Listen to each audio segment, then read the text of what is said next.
সবাইকে অসংখ্য ধন্যবাদ। আজ আমাদের আলোচ্য বিষয় গণিত সম্পাদ্য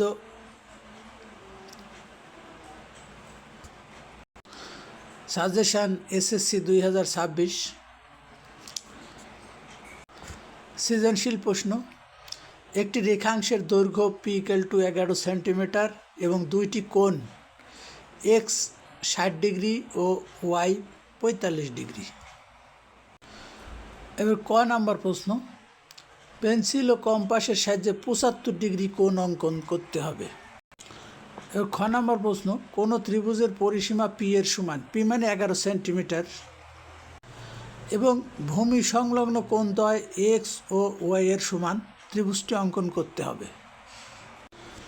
আমরা প্রশ্নের ক অংশের উত্তর প্রথমে করব, অর্থাৎ 75 ডিগ্রি কোণ কিভাবে অঙ্কন করতে হয় সেটা আমরা শিখব। প্রথমে একটা রশ্মি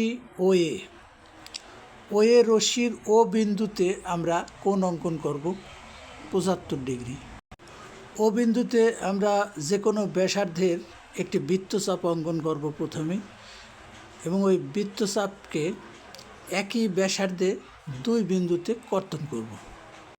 আমরা দুই বিন্দুতে যদি কর্তন করি সমান করে একই ব্যাসার্ধ দিয়ে, তাহলে প্রত্যেকটা অংশে 60 ডিগ্রি কোণ উৎপন্ন হবে। আমরা 90 ডিগ্রি কোণ অঙ্কন করেছি। প্রথমে বৃত্তচাপ 60 ডিগ্রি, তারপরে 60 ডিগ্রিকে দুই ভাগে বিভক্ত করলে 30 ডিগ্রি, এই 30 ডিগ্রিকে আমরা আবার দুই ভাগে বিভক্ত করে 15 ডিগ্রি, তাহলে 60 ডিগ্রি আর 15 ডিগ্রি 75 ডিগ্রি কোণ পাওয়া যাবে। সুতরাং পেন্সিল ও কম্পাস ব্যবহার করে আমরা 75 ডিগ্রি কোণ অঙ্কন করলাম। ক নাম্বার এখানে শেষ। এবং আমরা উত্তর করব এবার খ নাম্বার প্রশ্নের, অর্থাৎ প্রশ্নের খ অংশের উত্তর, যেখানে দেওয়া আছে একটি পরিসীমা p এবং দুইটি কোণ 60 ডিগ্রি এবং 45 ডিগ্রি। সুতরাং এই পরিসীমা এবং দুইটি কোণ ব্যবহার করে আমরা ত্রিভুজ অঙ্কন করব, এবং কোণ দুইটি অবশ্যই ভূমি সংলগ্ন কোণ। ত্রিভুজটি অঙ্কনের জন্য প্রথমে আমরা একটা রশ্মি নেব, রশ্মিটা ডিএফ। এই ডিএফ রশ্মি থেকে পরিসীমা পি এর সমান করে একটা অংশ কেটে নেব। এবার ডিই পি এর সমান করে ডিএফ রশ্মি থেকে কেটে নিলাম।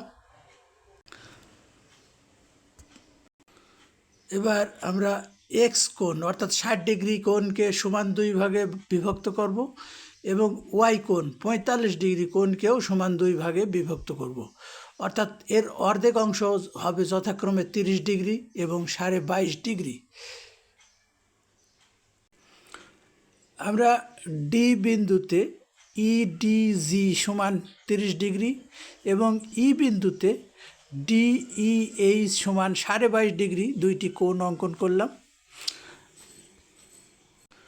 এবার ডিজি এবং ইএইচ পরস্পর এ বিন্দুতে ছেদ করে। এ বিন্দুতে ডিএবি সমান 30 ডিগ্রি আরেকটি কোণ অঙ্কন করলাম। সুতরাং 30 ডিগ্রি কোণ যেহেতু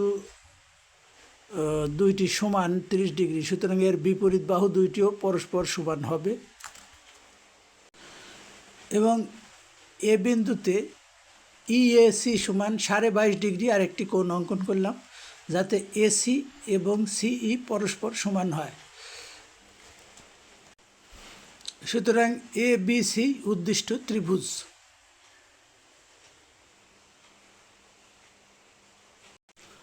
এবার গ নম্বর প্রশ্ন হচ্ছে, কোনো বর্গের পরিসীমা পি এর সমান হলে, অর্থাৎ p=11, বর্গটি অঙ্কন করো এবং এর অন্তর্বৃত্ত অঙ্কন করো। প্রথমে বর্গ অঙ্কন করার জন্য আমরা পরিসীমাটা নেব। এই পরিসীমাকে অর্ধেক করব, অর্থাৎ সমান দুই ভাগে বিভক্ত করব। আমরা সমান দুই ভাগে বিভক্ত করার জন্য অর্ধেকের বেশি ব্যাসার্ধ নিয়ে দুই দিকেই দুইটি করে বৃত্তচাপ আঁকবো। এই বৃত্তচাপগুলি কোনো একটি বিন্দুতে ছেদ করবে। উপরে এবং নিচের এই বিন্দুটি আমরা সোজা করে যোগ করে দেব এবং পরিসীমার উপর কর্তন হবে। অর্থাৎ পিকে আমরা হাফ পি এবং হাফ পিতে পরিণত করলাম।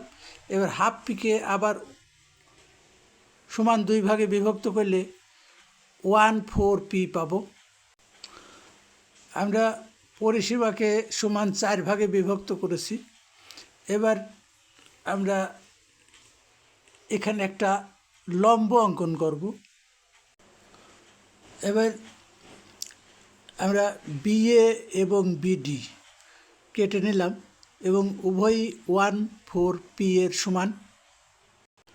এবার এ এবং ডিকে কেন্দ্র করে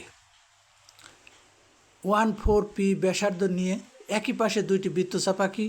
এই বৃত্তচাপ দ্বয় পরস্পর সি বিন্দুতে ছেদ করলো এবং ডিসি এবং এসি যোগ করি, তাহলেই আমরা পেলাম নির্ণেয় চতুর্ভুজ অর্থাৎ বর্গ। এবার এডি এবং বিসি কর্ণ 2টি যোগ করলাম।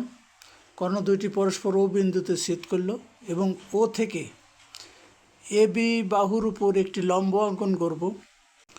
অর্থাৎ পরিবৃত্ত অঙ্কনের জন্য আমরা ওই ব্যাসার্ধ নির্ণয় করলাম। এবার ওই ব্যাসার্ধ নিয়ে ওকে কেন্দ্র করে একটি বৃত্ত অঙ্কন করব, যেটা হবে নির্ণেয় বর্গটির অন্তর্বৃত্ত।